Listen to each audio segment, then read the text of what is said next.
Dexter Resurrection Episode 5's ending is chaotic, darkly poetic, and surprisingly emotional. Exactly what fans expect when Dexter Morgan is at his most conflicted. After years of chasing his own code and justifying motives through that black-and-white logic, Episode 5 forces Dexter to look in the mirror again. Only this time, through the eyes of someone who isn't bound by any code at all.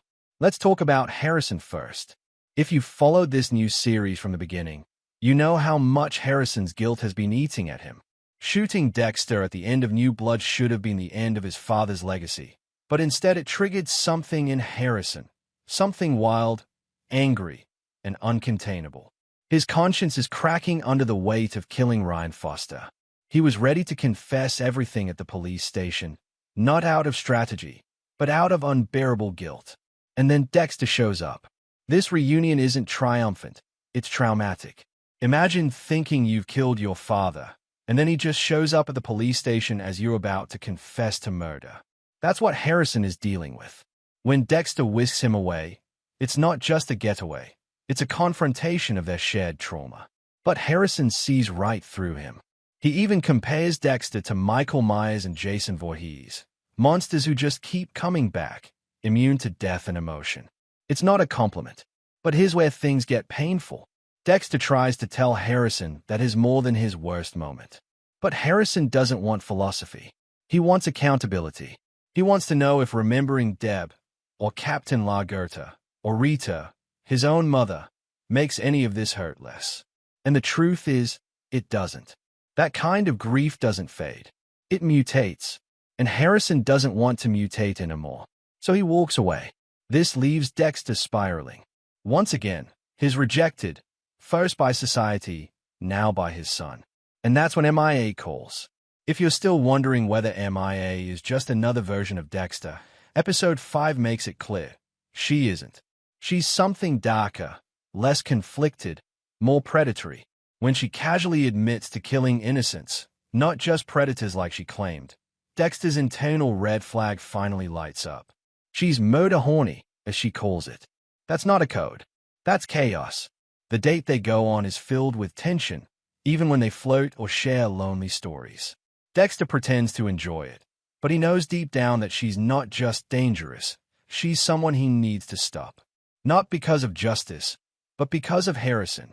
He's trying to atone, and letting MIA continue would undo everything he's trying to rebuild.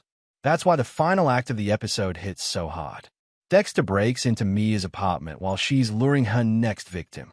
He doesn't kill her, but he frames her for Ryan Foster's murder by planting the watch that's been haunting Harrison. He sets up the scene perfectly. MIA gets arrested before she can commit another murder.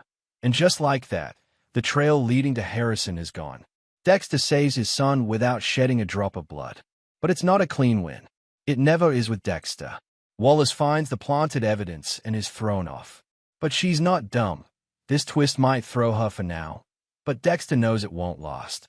Even Batista feels something's off.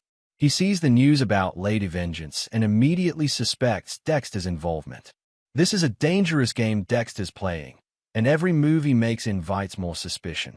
As for Harrison, he sees the same headline. It confuses him. It makes him pause. And that's what Dexter was counting on. That little seed of doubt might be enough to bring him home. Their final interaction is the emotional climax. Dexter lays it all bare. He admits his role in Rita's death, in the collapse of their family, in everything that went wrong. He says what he's never said before. He doesn't want Harrison to become a killer.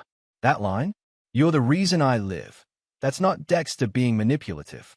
That's the one moment he's being honest. And it might be the most important thing he's ever said. But what do you think? Did Dexter make the right choice by framing MIA? Is Harrison truly done with his father? Or is this the beginning of their reconciliation? And how long before Wallace and Batista connect all the dots? Drop your thoughts in the comments. I really want to hear your theories. This show is taking Dexter into fascinating territory, and your insight is half the fun of diving into these episodes.